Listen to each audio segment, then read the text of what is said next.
Hello, everyone, and welcome to the Random Episode. This is the podcast where we watch a random episode of a TV show from a random series that neither of us have watched before. I'm Varn. And I'm Christy. And as always, we like to give credit for our amazing intro song to our friend Large Jesus. Thank you, Large Jesus. All right, this week we are talking about Chuck, Season 4, Episode 1, Chuck versus the Anniversary. Now, this episode aired September 20th, 2010 on NBC. Now, Christy, what did you know about the show before watching it? To be honest, I really did not know much about this show other than I remember seeing advertisements for it. I think it was probably on around the same time as like The Office and 30 Rock and those types of shows, which obviously I did watch on NBC. Obviously, who didn't? So I think I remember seeing advertisements. And you know, like during those shows, sometimes on NBC, the little like advertisement bar at the bottom would pop up, like next up on NBC, Chuck, like things like that. I feel like I remember seeing. I had no idea what type of show it was, though. What about you? Same. I remember the commercials, again, because same time as The Office and 30 Rock. Yep. Though I'll admit, I did not watch 30 Rock live. I was one of the people who watched it on Netflix afterwards. Gotcha. Fantastic show. Yeah, I had an idea that it was about a spy, but like the anti-spy. But that's about it. That's all I knew about it, and obviously an attractive woman in it. But yeah, same thing. This one was a bit more blind than usual going into it. Yeah, I guess I kind of knew it would be a comedy just because it was somehow kind of connected to that same universe as like must-see TV, like The Office, 30 Rock, those. So I assumed it was. And we can talk as we get into it about, is this a comedy? I don't know. So we'll get into that. All right. So yeah, let's get into it. So this is, it's episode 1 of season 4. Mm-hmm. So it is the season premiere. And we open with a flashback. We're back in time. Chuck's in bed. We are in California, of course, Encina, back in 1994. And his mom is telling Chuck a fairy tale of the Frost Queen. Now, I didn't know this, but our producer / my wife told me this, that apparently the Frost Queen is what the movie Frozen is based off of.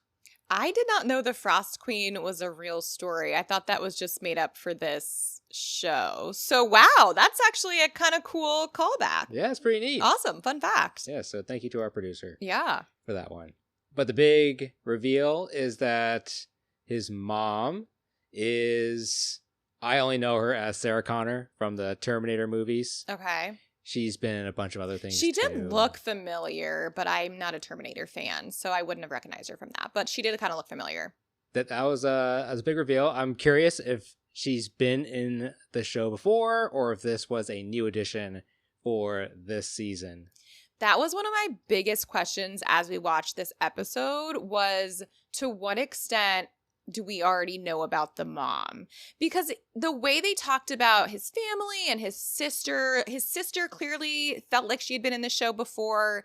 So I was really trying to figure out to what extent his mom has or has not been in the show before. I don't know. His dad, because lots of references, lots of talking about his dad, because we find out that his mom was a spy. Yeah.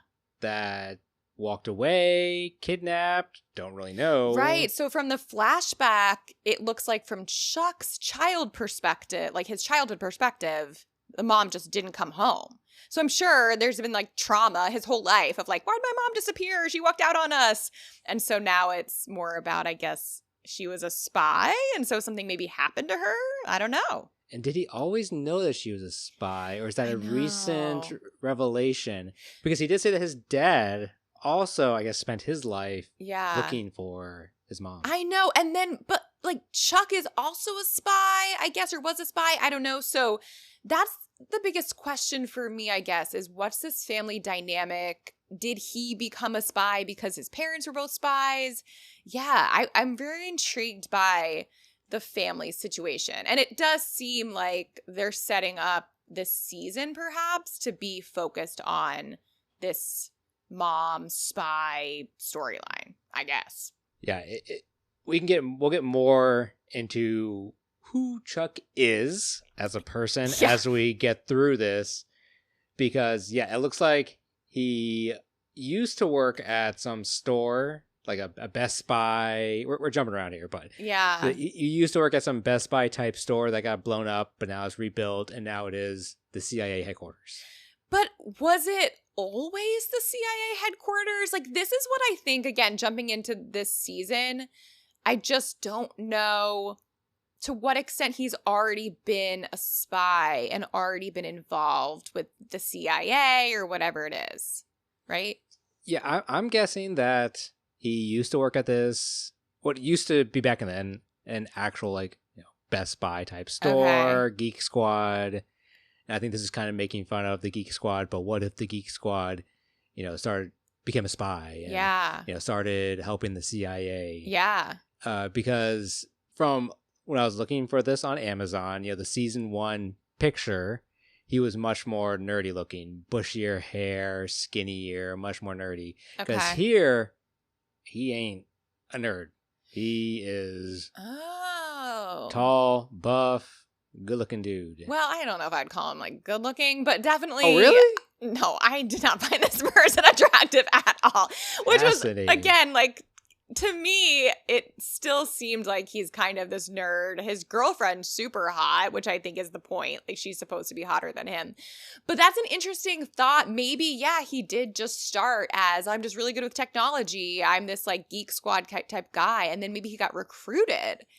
And I'm also intrigued, like, his girlfriend also is a spy. So, I don't think he probably got her to go out with him before he became a spy. So maybe that's all part of this process too. Yeah. I don't know. Here is my take on the backstory here. Okay, go for it. I'm going to go out on a limb here. All right, we got that. Yep. She is a hot spy.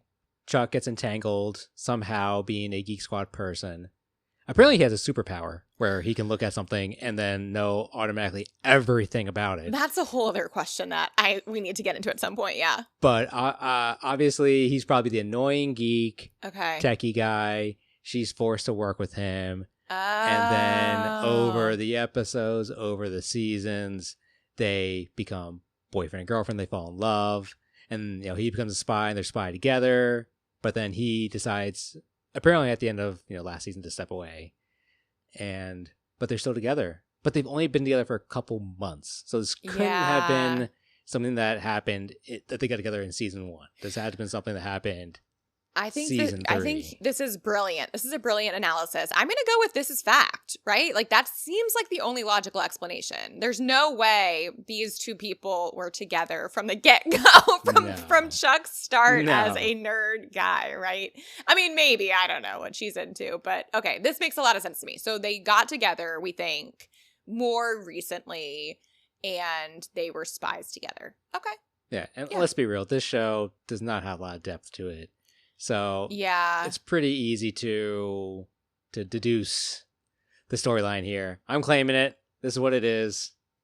Yes. Any of you who want to watch this, I just saved you from watching all of seasons 1 through 3. You don't even need to go back and watch them. You already know with what happened exactly. We're good. You can thank Varn. But yeah, there is. But apparently, going back to the episode here, Chuck apparently has a secret spy base under his house that he appears to have not been aware of. But unclear. He is got a good friend, a buddy named Morgan, who they must be best buds or something, who apparently also used to work at this Best Buy I have some questions about Morgan as well, right? Like, oh my God, he Morgan. kind of seemed like they're friends, but also kind of felt like he was his assistant, but also maybe like business partner, but also maybe colleague. It was very blurred lines about who Morgan is to Chuck. No, you bring up a very good point. If he's a friend or an assistant, because it seems like he handles the finances. Exactly. Because that's why I was like, is debt. he a business partner? Because like, is he like the CFO and Chuck's like the CEO, right? Because yes, he's handling the finances poorly because they have like lots of negative money right now at this point. Yeah. So I don't know. And also, like, what's the budget for? Like, is this a business that Chuck is running, that Chuck and Morgan are co-founders of? So many questions about, like, where this money is for or from. Yeah, it's okay. If they were independent spies Mm-hmm. and they were paying for all of their own trips and everything like that, Yeah. sure, I get it. This is why you're so in debt. Okay. But he was working for the CIA. Yeah. So, I mean, you just got to go into Delta Cost Point and submit an expense report and you can get that shit reimbursed, okay? That's how it's done. I guess maybe he doesn't have access to that anymore. I mean, maybe he quit a while ago and like has already burned through so much money in this time. Yeah. I don't know. Also, we're pretending this show has any element of being real or accurate in any way, and clearly it does not, right? I mean, Morgan is, I'm assuming, the comic relief. I thought Morgan was funny in a couple different scenes. So to me, I kind of appreciated his character. I will admit that he was probably the funniest Yes. character in the show. The only time I even remotely laughed at this comedy was at Morgan. Everything else to me, not funny at all. But Morgan sometimes was. Hey, Christy, can you tell me how many times did you laugh? Can you, on one hand, two hands? Okay, we'll get to the scene where I laughed, but I genuinely laughed in one scene. The entire time, the entire 40 whatever minutes, I laughed one time, and it was at Morgan. That is more than me. I laughed 0 times. This was not funny. Well, okay, so can we just talk about, is this supposed to be a comedy? It is, right? Yes, it's definitely a comedy. I mean, even the shtick in the beginning, right, where they're traveling all around the world. It's so not funny. And, it's like, not funny. Pinging all over and like the little, shadow looks of the two of them moving around the world. No, it was not funny at all. It just felt so like immature, just not clever. I don't know. It just felt so novice to me. And this is the season premiere. Season premiere of season 4. And if this is all you got, it's not looking good. I just don't understand how. Okay, so honestly, this show to me felt like something that in 30 Rock they would have invented as a joke show. Like, like in 30 Rock, yes. They had like MILF Island and like all these ridiculous ideas. Like this to me felt like 30 Rock came up with this insane idea for this dumb ass show about a comedy spy. And then NBC actually made it. And it somehow lasted more than 4 seasons, 5 right? seasons. Like how did this show continue for 5 seasons when it genuinely felt like a joke show? This must have been a show that, first season or 2 was a hit and then just went downhill because given that there's only 5 seasons and this is season 4, I can easily see why this only lasted one more season after this. Okay, and maybe this is the time period. Did you ever watch that show Burn Notice? No. So Burn Notice was on maybe like FX or one of those, but it was also kind of like a comedy spy show, but not this like ridiculous jokey type comedy. It was just kind of more like situational comedy, but in a spy show. And I think that show was fairly successful. I watched like a little bit of it. I think like my dad was really into it, so we watched it some. So maybe they were like, Burn Notice is popular. Let's do something similar, but even dumber with like no actual redeeming qualities. Maybe? And trying to do slapstick comedy, but not succeeding at all. Trying to appeal to the masses. Yeah. But this did not work. No, it to me just felt, I don't know, dumb. I know that's kind of like a lame word to use, but it just felt dumb. It really did. Okay, I but agree. let's talk about what actually happens in this episode, I guess. Yeah, so after their around the world travels, that they end up in his mom's safe house. They open a safe that obviously is going to be empty because we're only 5-10 minutes into the episode. Yep. But he's pissed off, talking about how his dad, never made it this far, but they do find an Imperial Dragon Dumpling House menu in the trash, which obviously the way that the camera focuses in on the menu, we know that this is important, gonna come back. Yes. But there is a camera, and who's watching? Dun dun dun! His mother. Crazy. I was like, whoa, No, I actually did not care at all because the way they did it was so dumb Yeah. and immature that I was like, okay, cool, yeah, his mom. Exactly. Great. Which will raise the question about, is his mother a prisoner? Is his mother a working for someone else? Well, we Yeah. can get to that more later as we, at the end of the episode where we learn some more. Yeah. But then we have our opening, which was, it was cake. Yes, I loved it. appreciated the theme music because Very I do 2000s. love I don't now, but like I did really enjoy Cake, right? Like those songs were great. But it was just like very, again, trying to show, hey, this is about crime and spies, and also it's silly and funny. I don't know. That's when we It's clearly fine. find out that this is a comedy. Yeah. Given the opening and everything and the Yeah. song. But yeah, then the next scene we come back, their car is getting repoed by a repo man. Yeah. And that's when we learn now that they are now, so much money in debt.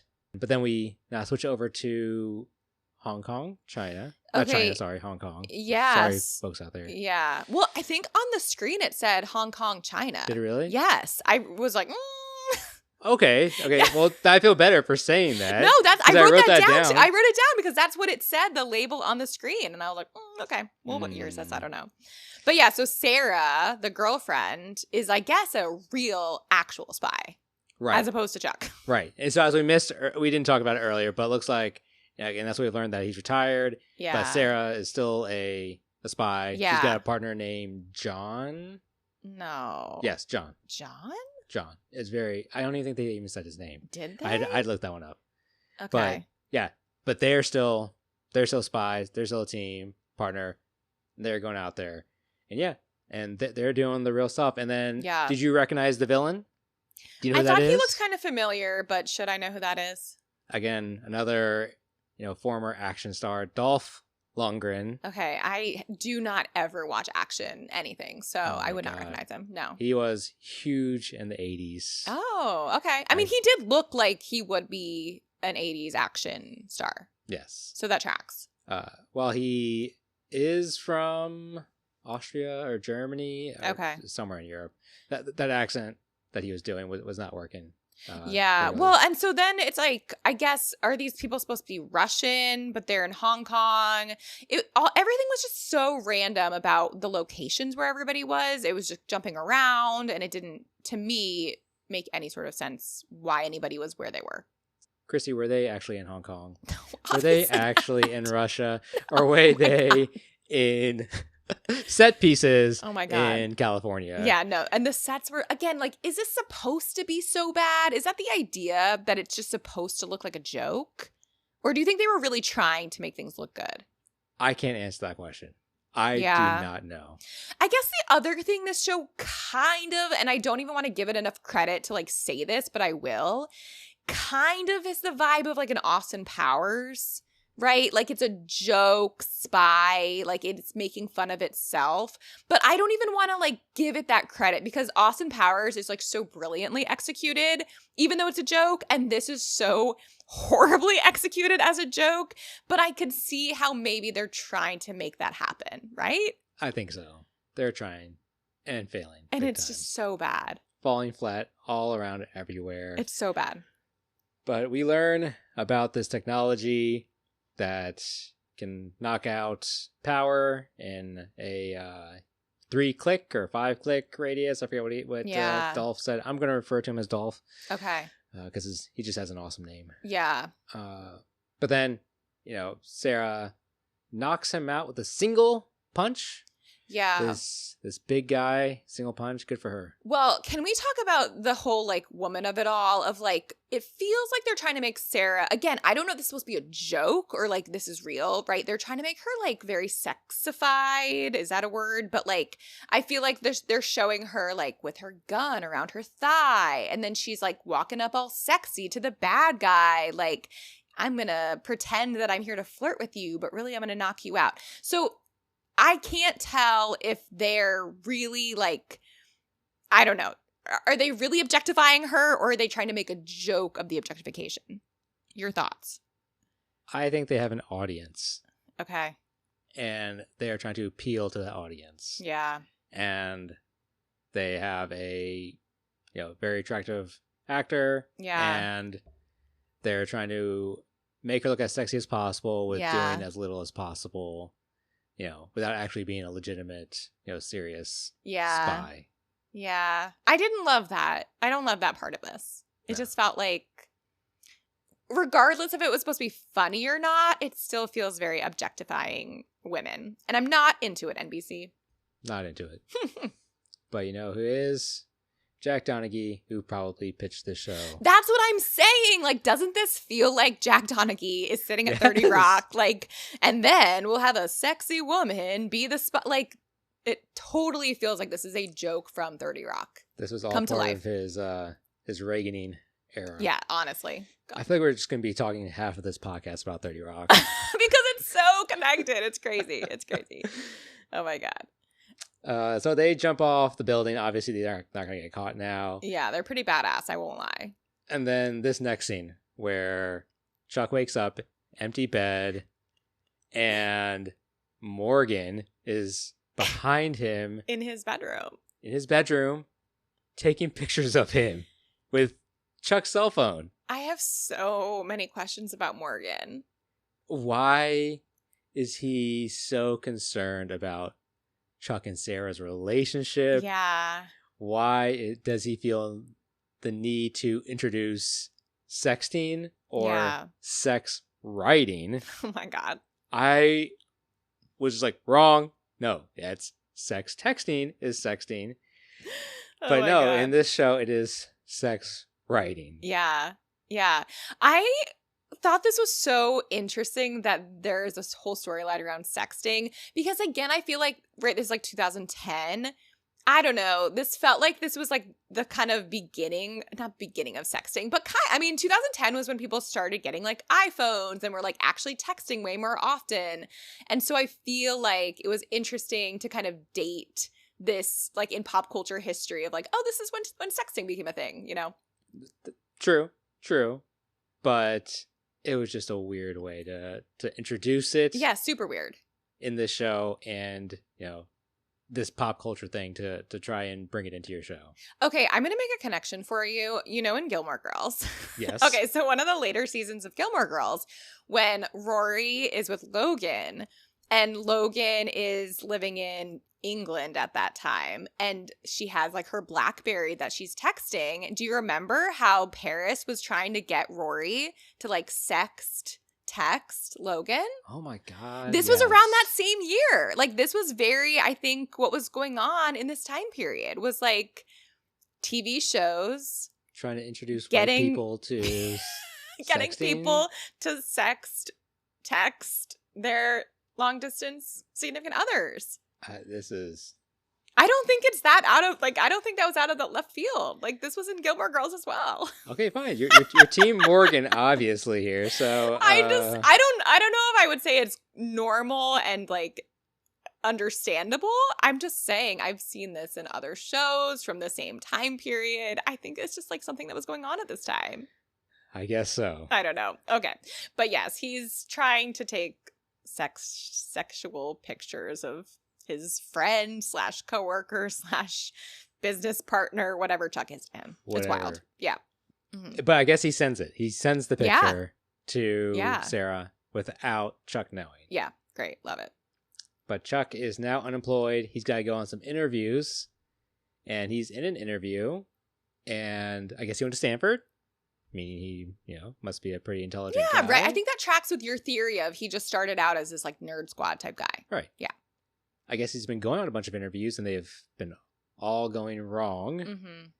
But what I don't get, though, is that what we find out is that the interviewer gets a call, who we come to later find out was his old CIA boss. Yeah.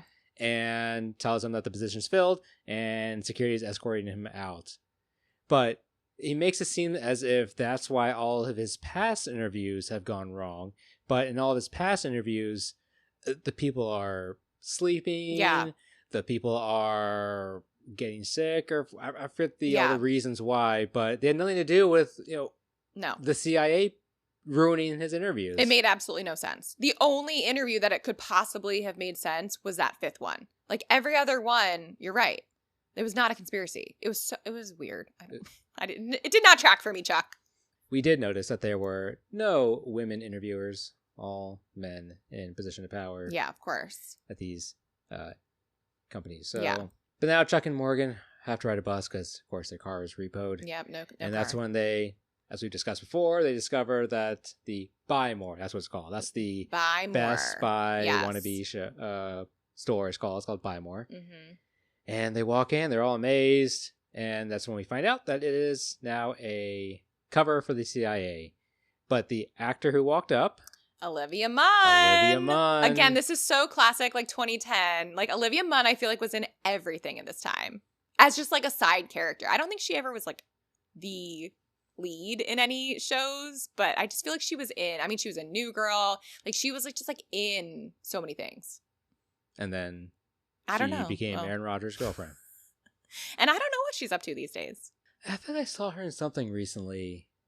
But yeah, I don't think she's doing much. Yeah. But this was probably a big get for NBC. I don't know. I feel like she was pretty popular to like guest star on shows at this point. So I don't know. Was she popular at this time? I feel like she. I don't know. I think she was. Maybe I'm thinking too far. I don't know. Maybe it wasn't that big of a deal. I think she was on the rise. Yeah, maybe that was at this time. Yeah. Okay. Well, I recognized her, and everybody was excited because this hot woman is, inviting them in. And then he goes to speak to the manager, whose name is Diane. Well, the badge is Diane, but Chuck knows her, and we come to find out that she is actually called General. Okay, he calls her General the whole time. And how Chuck said that General said that he was out of the agency. He was gone. He was not a spy anymore. This must have happened at the end of the last season. Right. But that she changed her mind, and that he's coming back, or he needs to come back, or he has come back, or... So I assume people who have watched seasons 1 through 3 knew who this person was because they did that whole thing where she like turns around in the chair and we're all supposed to be like, oh my God.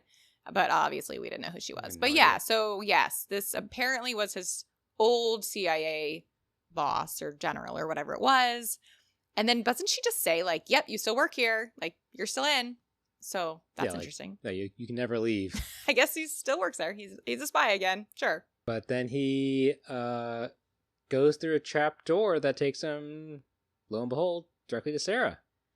Okay, so this is where, again, like, these locations are so confusing to me. Very where confusing. are all of these things happening? Like, and the timing, too, is confusing to me because we just saw Sarah and her partner in Hong Kong, and now she's in this hideout under the store where Chuck is just like walking by on the sidewalk. So when and where in space is everything happening? I'm so confused. Yeah, because she and John, her partner, went to Hong Kong, came back. Chuck and Morgan traveled all over the fucking world. Is that what happened? I'm so confused about the timeline. According to that map, the joke is that they traveled all around the world. And even they bring up the pictures at the end, towards the end of the episode, right? When Dolph Lundgren shows the pictures of them all around the world traveling. You're right. How long do we think? Like, what do you think is the time frame? Don't ask this question. Okay. Hi, Christy. Like, how many days, months? Is it months that go by in this one episode? It couldn't be because they've only been dating for what did they say? They said months. I genuinely, like, this, to me, it's very possible that they've been dating for a total of 6 months, and 3 of those months were in this episode where they're not even together, and he's just, like, traveling over the entire world. I don't even know! And she does one mission to Hong Kong and comes back. I'm so confused. I mean, maybe she was in Hong Kong for a long time. Maybe they spent a couple weeks just like tracking. I don't know how spies work, but maybe it's possible. It's possible. The amount of things that are unbelievable, which I think is the premise. Like, it's supposed to be funny. I don't like it. It's too unbelievable for me. If I was to give an honest answer, I'm going to guess 1 week that this is supposed to have happened. Okay. That they were supposed to have traveled to all these locations around the world, come back, for him to go on these interviews. Okay. And then she did her mission and came back all in 1 week. Okay. I could maybe believe it, but I'm not going to because the show is not believable. All right. And that's when they discuss about the sexting. And oh yeah, she's like, "Hey, you sent me a picture. Do you want to sext?" well, she knew about it, and Chuck's not into it, but you can tell she's into it. Yes. And then this is where we learn about his superpower. I'm just going to call it a superpower because I don't know what else to call it, because she forces him to look at some technology at a device, and he, with some weird random flashes, he suddenly knows everything about it. Yes, I think she referred to it as flash. I think that's how they refer to this power. They're like, use your flash. But does this have to do with his mom? Like, is this the connection to his mom and his parents? This makes absolutely no sense to me. And this is, I think, one of the more unrealistic things. I mean, it's all unrealistic, but like, give me spy show, give me fake pretend jokey spy, but like now he has a superpower? That just feels way too out of left field. Isn't this classic 30 Rock Barn? Like, and then the guy has a superpower. Like, what? No. This is, you're hitting it nail on the head.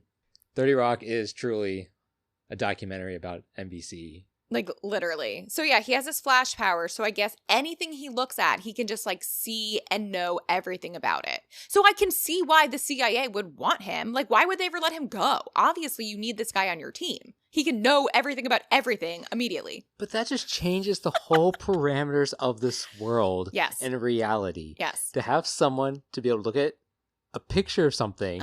Like, even later, he looks at a floor map on a screen, a computer screen, and he knows everything about the building. Okay. Like, how? Like, this is... So now... It blows my mind. Plot hole, riddle me this. When he first saw that dumpling menu in his mom's hideout, why didn't he, when he looked at that dumpling menu, automatically flash in his brain to know the connection between that dumpling menu and what it really was?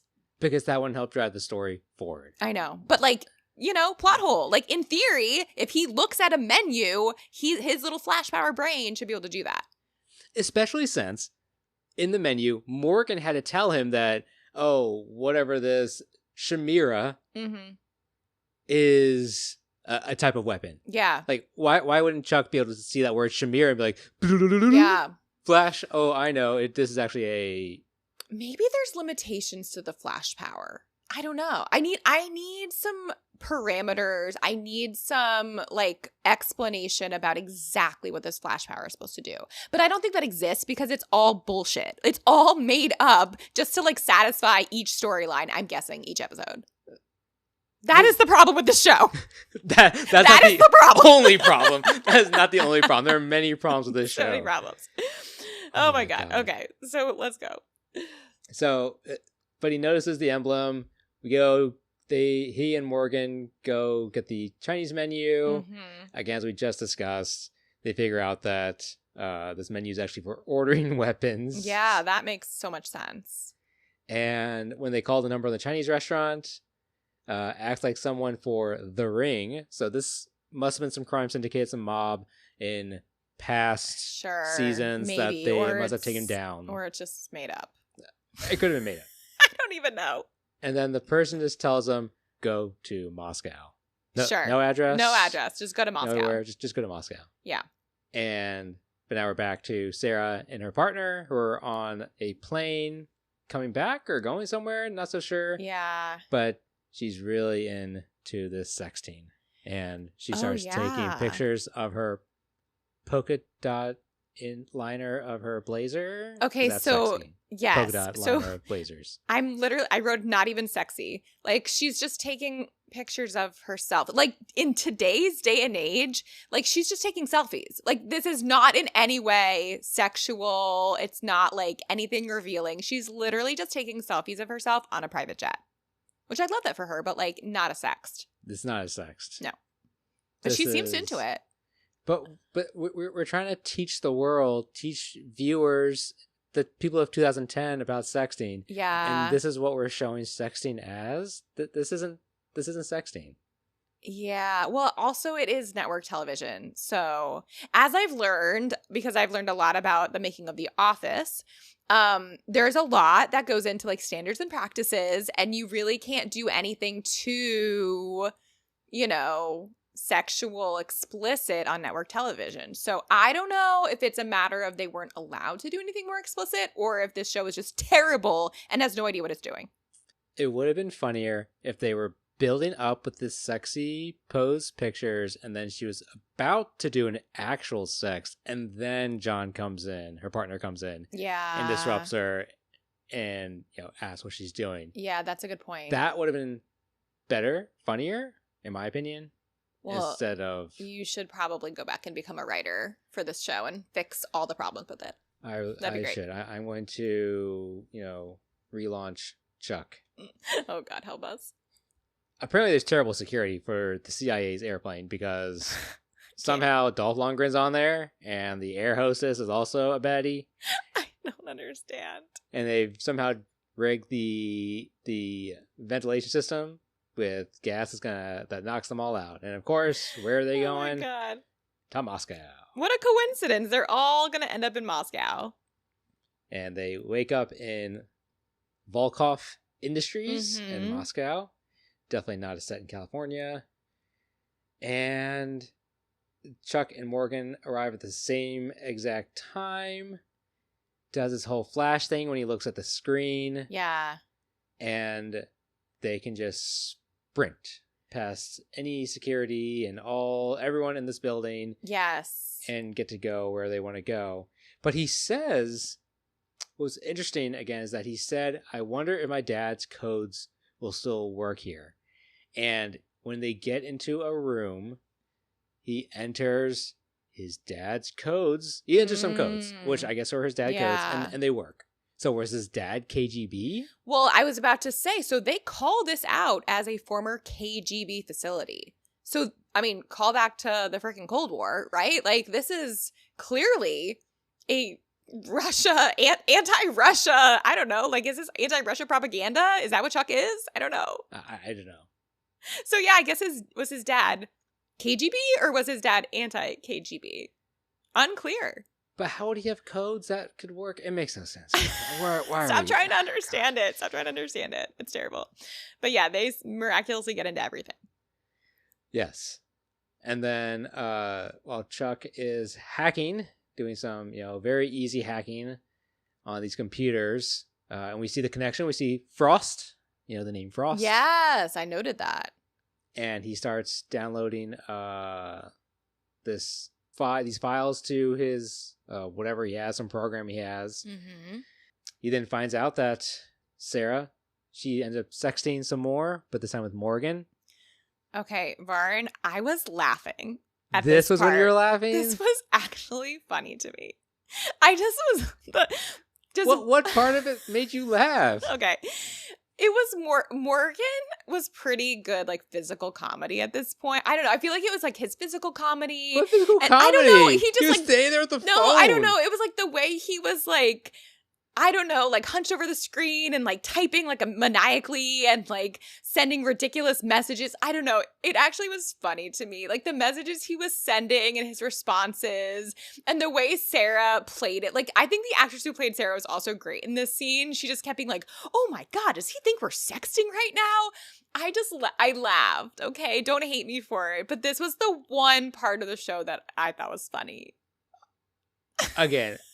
I'm going to go back, when I redo the show, I'll rewrite the scene, and I can definitely do it better, because, yeah, I did not find it funny. Oh my God, I really enjoyed it, and it made sense to me at that moment why they've been doing all the, like, sex storyline up to this point. I don't know. It made it worth it for me, because, again, this was the one thing I laughed at, and it was only because of the way Morgan and Sarah played their parts. So, good job to those actors for that one scene, to me. Fine, you get one scene. One scene. And then they get surrounded, Chuck and Morgan get surrounded by all these people with machine guns. Yeah. Dolph Lundgren comes in, and then we hear a lot of guns going off while on the radio, and we presume that Chuck is dead, but obviously not. That's not going to happen. And then Chuck picks up the radio and is like, hey, I'm here. And then we flash over to where he is. And again, it's part of his superpower. Like, how did he take down 10 people with guns? This is the part where the show got even like more ridiculous. Like, this to me was like peak ridiculous because it was supposed to again be like action scenes, but it was so, I don't know, terribly done that it's like every scene there's like 2 bad guys. It's like, that's not realistic at all, right? It's not like Chuck single-handedly can defeat like 8 big Russian guys with machine guns. Like, it just felt so silly. It was sloppy. It was sloppy is a great word for it. Is the word that came to my mind when I was watching this. Like, we need to get to the end of this episode. Yes. We've written this storyline where they're now surrounded by bad guys. Yeah. Boom. I guess Chuck just defeats them all. And we won't show it because that's going to cost so much money. Take too much time. Exactly. But this is, again, something where I hate making the comparison because Austin Powers is actually a good movie. But it's similar idea where it's like, oh, it's so ridiculous to think that like Austin Powers can take out all of these guys that are like Dr. Evil's guys. But they do it so well in Austin Powers that it's actually funny and actually like in a weird way believable, even though it's not. I don't know. It's just so well done that to see this like amateur version of that type of show is just so pathetic and hard to watch. I agree. Well put. Yeah, it's bad. But then, Chuck comes in. They save the day. And then apparently the whole building is a trap is what Dolph Lundgren says. But I don't know. They come in, do some karate chops. Yeah. Get Sarah and her partner, go back to the computer where they're hacking. And this was so dumb because the program is downloading. They're like at 88%, 90%. And it's going fast. Yeah. At this point, they could have probably waited. This bad boy is downloading fast now, right? And everyone else is outside. They're stuck in this room. But the choice is use the EMP to knock out the power to the whole building, allowing them to seamlessly leave. But he's going to lose his download. But why not just wait, literally 2 minutes? It made no sense. It would have been done downloading in 2 minutes, and then you could use the EMP. It made no sense. It's clearly just for the storyline. That didn't work. But so okay, sure. Anyway, so power goes out, and they all, despite the power going out and the whole building being filled with people and baddies, that they can just still seamlessly get out. Yeah. And go hop on a bus. Well, they don't have a getaway car, which there wouldn't have been a car anyway because they're in Russia. Like, even if their car hadn't been repoed, they don't have it because they're in Russia. So the fact that this was supposed to be funny of like, oh, I guess we don't have a car. Like, of course you don't. You're in Russia. You're not in America anymore. If money was an issue, how the hell did you get to How Russia? How did you get to Russia? None of it made sense. If you use those credit card miles to, book your travel to Russia, use some of those miles to get yourself a car rental. It made absolutely no sense. And then they're sitting on their like freezing cold Russian bus when they're like, oh, happy anniversary. And I had completely forgotten that this was even supposed to be the point of this episode. Like, the episode is called, right? Like, Chuck vs. the Anniversary. Yes. And the only time they even like really talk about it is this very last like happy anniversary. Like, that was it. What? I think they drop it somewhere. I think when he falls through the trapdoor earlier. I think they mentioned it there once. But again, this what? It's called Chuck versus the Anniversary. You could make a bigger deal about this. Yeah, it's so bad. But they don't. And then we get this lazy ad in at the end. Yeah. And then at that point, I'm like, oh, good, the episode's over. But it wasn't. There's still more. Oh my God, how did this keep going? It was, I couldn't believe it was still going at this point. And yeah, so he spills the bean to Sarah and her partner, tells him he's going to be back. He's going to rejoin as spy, but purely so that he can find his mom. Because, she's out there. And then he's going to have to tell his sister Ellie that he's going to be a spy. So he goes and sees his sister Ellie. And I got to say, what I wrote down was when he sees his sister, this was like a meet cute. I was like, is this really your sister? Because this is a very cute scene. She's walking in the way it's like nighttime, got the string lights. Yeah. It's like I think they had some music going That's too in the funny. background. I was like, are they actually brother and sister? Because this is all very romantic right here. That's so funny. I guess I didn't even think. By that point, I was just so over the episode that I wasn't even thinking about that. But I can see that. Yeah, it was. How weird. I don't think, given this the whole thing with the family, and he's clearly must be like a Superman, like an alien or something like that. Not really his actual sister. I think there's something going on there. I wouldn't put him past him. NBC. This whole story. That's true. But he can tell her because she's pregnant. Yeah, that again, where did this come from? Which maybe this came from season 3. That's the only thing I can possibly think is like something in season 3 led up to this. But the fact that nothing in this entire episode has anything to do with this, and then the very last minute it's like, oh, my sister's pregnant. Like, what? Why do you have to add this in now? No. Why? It adds no value to this episode. So bizarre. Boy. And then we find out, that Sarah does look into some database, finds a paper, and based on the codename Frost, and call back to the opening with a story, so he knows his mom's out there. Yeah. She was captured. She's been captured. Yeah. But then, still not over yet. Still not over, my God. Dolph Lundgren is interviewing his mom. He hasn't told Volkov, and she's so thankful for that. And then she has a gun on her, and she shoots everyone, including Dolph. Which I was sad to see him go. So she could just be with all these guys, have a gun on her, and just be able to kill a bunch of people and walk out. Like, again, none of it makes any sense. It only makes sense because she has to be working there. She's not captured. She has to have been working there, right? That's the only way that this works. And that's the end, I guess. And that was it. God. Thank God it's over.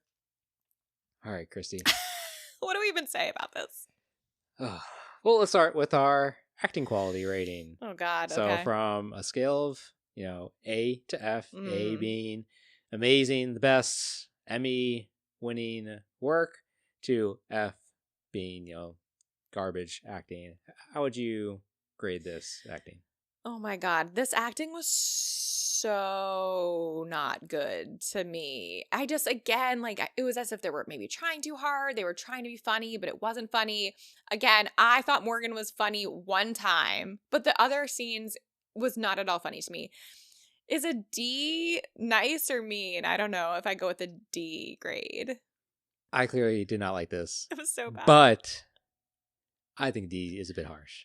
It was not good. It was I would not give good. it like a C minus work here. Okay, fine.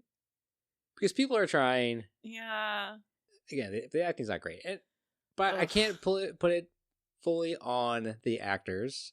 I think a lot of the writing's terrible. Yeah, I mean, that's a great point. Set the design. whole everything about this show is so bad that you're right. Like, I'm sure these actors could be better in other things. It's just not this show. And they are great in other things. Yeah. Zachary Levi, who plays Chuck, he's in probably one of the only successful DC comic movies as a superhero. Okay. Shazam. Okay, and he's great. Very funny in the first one. All right. Very great. Sarah goes on to be in Handmaid's Tale. Oh, I did not watch that, but I believe you. Yeah, and I have not watched a lot of it, but she's pretty good at it. Okay. All right, so it's just the show. It's the writing, it's the production, it's all the things that made it terrible. Yeah. All right, and on to my rock rating, which is our representation of color rating. This was a tough one. I'm trying to think. I counted one person of color. Yeah. It was one of the managers that interviewed him. Okay. Was an Asian person. That was it? Unless you want to consider Olivia Munn a POC. I don't know, honestly. Is she a kid? I don't know, but I'm gonna give this a 2 out of 10. 2 out of 10. It's not great. You gave me for a brief second an Asian person as a manager. Yeah. I'll give you a 2 out of 10. Yeah, and now that I'm thinking about it, there could have been so many opportunities to bring in people of color in this show, and they just didn't. 2010. It was 2010. Oh my God, it was not that long ago. God, Yes. NBC, what happened to you with Chuck? Like, what happened? I think that this was going for a particular demographic, Yeah. and which I think it's just like maybe the nerd culture, I think. Yeah, I guess. And not to hate on nerds, but if you look at some of the other nerd shows out there, Yeah. like Big Bang Theory, True, yeah. and that's all I really I was got. going to say, is there any other nerd show? I can't think of any others. Yeah, okay, fair. So again, not great. I mean, really, like, I cannot think of one redeeming quality about this show. Can you? No. It wasn't It was funny. so bad. Poorly written. Production quality was poor. Yes. It was just lazy all around. It was terrible, and I will be happy to never watch another episode of Chuck ever again in my life. So, Christy, did you like it? Well, so there you have it. That's all I have to say. No, never want to watch it again, and it was terrible. Yeah, same. Did not Yeah. like it. Not Yeah. coming back Yeah. to watch it anymore. Yeah. All right, Christy, anything else to add? No, I think I'm looking forward to watching something different next time, and hopefully something that I do not want to like gouge my eyes and ears out while watching. So looking forward to it. Agreed. All right, everyone. Well, thanks for listening. Remember to follow us and come back next week for our next random episode. Bye.